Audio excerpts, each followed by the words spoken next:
Ladies and gentlemen, I'm filmmaker James Fox, executive producer of Out of the Blue. I'd like to welcome everyone here to today's unprecedented event. As we take pause in honoring our country's servicemen on Veterans Day, I would like to take this opportunity to thank all the distinguished panelists for traveling here from so far: Iran, Peru, Chile, and the UK. I also want to thank journalist Leslie Kean, the Coalition for Freedom of Information. Without her, this event could not have happened. Her tireless efforts for the last 3 months were invaluable. Our panelists are about to share with you extraordinary experiences they've had while conducting their duties as high-ranking government, aviation, and military officials. I'm now honored to present our moderator, former Air Force captain and two-term Arizona governor, Fife Symington.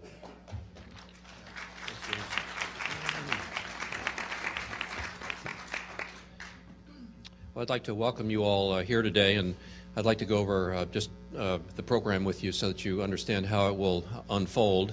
But first, I'd like to thank James Fox for his unbelievable investigative work and research over the past 12 years on this subject.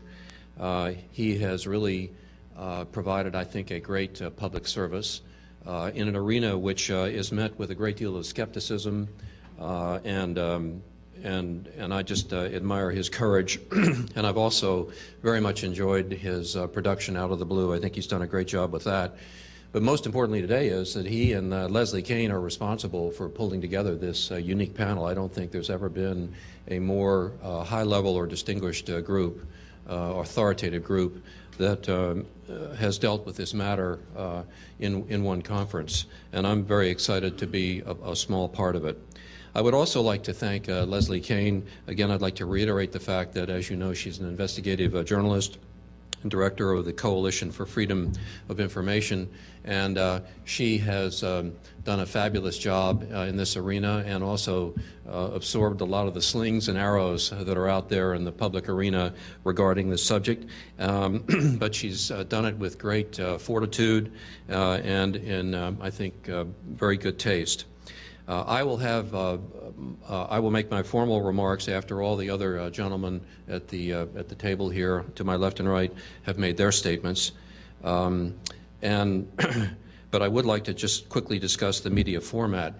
Each of us is going to make a statement. We'll come up to the podium, give a 2 to 3 minute statement, and then sit down.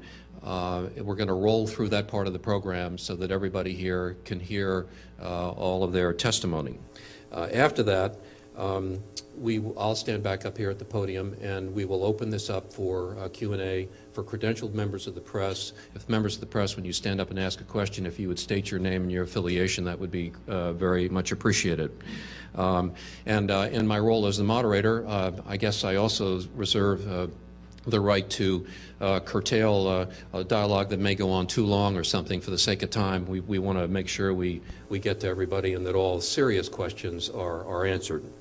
I would also like to note that there's a document here in front of you, if you're in the audience, to your left, which has been signed by all of us, which is a request for the United States government to reopen, in effect, the investigation into the UFO phenomena, which was terminated back in, I believe, 1969 Project Blue Book. And it's a very interesting document, and you should read it.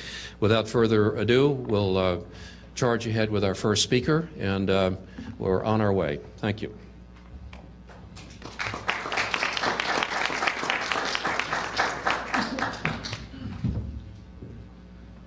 Ladies and gentlemen, good morning. My name is Wilfried de Brouwer. I'm a retired Major General of the Belgian Air Force, and I was Chief Operations in the Air Staff at the time that an exceptional UFO wave took place over Belgium. Indeed, during the evening of 29 November 1989, in a small area in eastern Belgium, approximately 140 UFO sightings were reported. Hundreds of people saw a majestic triangular craft with a span of approximately 120 feet, powerful beaming spotlights moving very slowly without making any significant noise, but in several cases accelerating to very high speeds. the following days and months, many more sightings would follow. The UFO wave would last more than a year, during which a Belgian UFO organization conducted more than 650 investigations and recorded more than 400 hours of audio witness reports. On one occasion, a photograph revealed the triangular shape and 4 light beams of the object. I have the photograph here if you want to see more details later on, but at the left, at your left, you see the original photograph. At the right, you can see an overexposed photograph which reveals the shape of the craft. Belgium had no official focal point for reporting UFO sightings. Nevertheless, in my function of Chief Operations, I was confronted with numerous questions about the origin and nature of these craft. In first instance, and in consultation with other NATO partners, I could confirm that no flights of stealth aircraft or any other experimental aircraft took place in the airspace of Belgium. In addition, the civil aviation authorities confirmed that no flight plans had been introduced. This implied that the reported objects or craft committed an infraction against the existing aviation rules. The Belgian Air Force tried to identify the alleged intruders and on 3 occasions launched F-16 aircraft.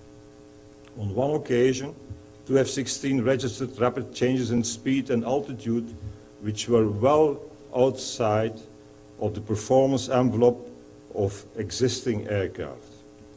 Nevertheless, the pilots could not establish visual context, and the investigation revealed that specific weather conditions may have caused electromagnetic interferences and false radar returns. The technical evidence was insufficient to conclude that abnormal air activities took place during that evening. In short, the Belgian UFO wave was exceptional, and the Air Force could not identify the nature, origin, and intentions of the reported phenomena. Thank you very much. I first learned about the existence of official US UFO reports here in Washington early in the 60s from Dr. Allen Hynek, the well-known astronomical consultant of the US Air Force, Project Blue Book. I then began to investigate official UFO reports and undertake a scientific analysis of the data in France.